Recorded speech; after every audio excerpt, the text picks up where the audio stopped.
បាទបងប្អូននេះគឺជាប្រភេទរុក្ខជាតិដាំលម្អតាមគាឋានបាទយើងដាំដាក់ក្នុងផើងបាទគឺវាមានដើមតូចឆ្មា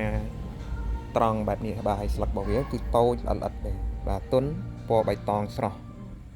បាទប៉ុន្តែខ្ញុំអត់ស្គាល់ឈ្មោះវាទេបងប្អូននេះបាទនេះយើងដាំលម្អតាមគាឋានបាទដាក់ក្នុងផើងក្នុងអីចឹងណាបាទដាក់ជាលម្អតាមគាឋានឬតាមសួនតាមអីចឹងទៅបាទប៉ុន្តែនេះខ្ញុំអត់ស្គាល់ឈ្មោះវាទេបងប្អូននេះអត់ស្គាល់ឈ្មោះវាទេបាទបងប្អូនណាស្គាល់ជួយប្រាប់ផងបាទចេះតែដាំទៅអត់ដឹងស្គាល់អត់ស្គាល់ឈ្មោះអត់ដឹងឈ្មោះអីទេបាទនេះកម្ពស់វាចូលជិត2ម៉ែត្រហើយបងប្អូនណា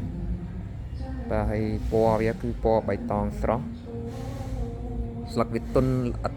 បាទស្លឹកវាល្អិតទន់នេះបាទហ្នឹងហើយ